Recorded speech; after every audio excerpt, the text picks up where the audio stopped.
again remind our audience that non-Muslims would be given first preference, so much so that even if they have questions out of the topic, but very relevant to the comparative religion scholarship of Dr. Zakir and relevant for the needs of the time, we would permit those questions too from non-Muslims. Yes, sister.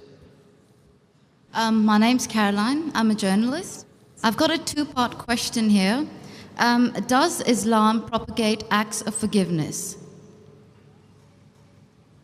Yes or no? Does Islam propagate acts of forgiveness? This was the question, does Islam propagate acts of forgiveness? Of course, yes. And every chapter, every surah of the glorious Quran begins with the formula, Bismillahir Rahmanir Rahim. In the name of Allah, most gracious, most merciful. So why does it... Yes, sister. Second part of the question. And the second part of the question is, why does it permit? Why does Islam permit honor killings? Honor killing? Yes. What do you mean by honor killing, sister? Honor killing, the right to avenge your brother's blood in the name of Allah. It might be out of context, but I just need to know if there's an answer to this. If I get you mean honor killing means if someone kills any human being to take revenge? Yes. That's what you mean? Yes, because I've read a few books, and a lot of the times people have said that they are allowed to kill their brother or to kill somebody else because their brother has been killed by another human being. This was also a good question, that if Islam propagates act of forgiveness, why does it permit honor killing? Yes. Why does it permit? That's a very good question. Sister, if you analyze this mention in the Quran, in Surah Baqarah, chapter number 2, verse number 178, the had penalty, the punishment of death, on the basis of qisas. And Allah also says in the Quran, in Surah Ma'idah, chapter number 5, verse number 32, if anyone kills any other human being, whether it be Muslim or non-Muslim, unless it be for murder or for creating mischief in the land, it is as though he has killed the whole of humanity. So as a general rule, if any human being kills any other human being, it is as though he has killed the whole of humanity, except under two circumstances. Unless it is for murder or for creating mischief in the land. Now, there are two exceptions where Islam gives permission where you can kill any other human being. Number one is, if that person has committed murder, which comes in your scope of question, honor killing.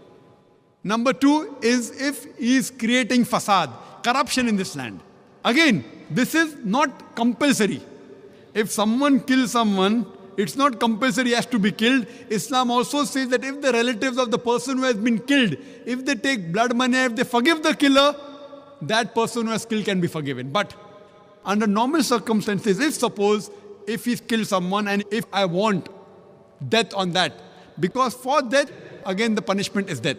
Like as it's mentioned earlier in the early scriptures, even in the Bible, an eye for an eye and a tooth for a tooth. It keeps on continuing. Here what we realize, that suppose I know of a human being who's killing other people, innocent human being. If I don't kill him, he will keep on killing other human beings. So that law is not only in Islam, it's the law of most of the countries. That if homicide is done, if someone has murdered someone, in many countries, he should be put to death or there's life imprisonment. Even in Islam, that if he's killed someone, if required, he can be killed. But the relatives of the person even can forgive the person, if they want. If they want, they can forgive the murderer. But if they want that he should be put to death, then he'll be put to death. And the second case where a person can be killed is if he's causing corruption in the land. For example, if someone is committing rape. Now rape is nothing but causing corruption in the land. So in this case, that person should be put to death. Because the sin is so heinous. It is such a big crime that there is no other punishment but death penalty. And I have asked this to many non-Muslims, that God forbid, if someone rapes your mother, and if you are made the judge, and if the rapist is brought in front of you, what punishment will you give him? And 100% of the non-Muslims, they told me that we will put him to death. Some went to the extreme of saying we will torture him to death. So why these double standards?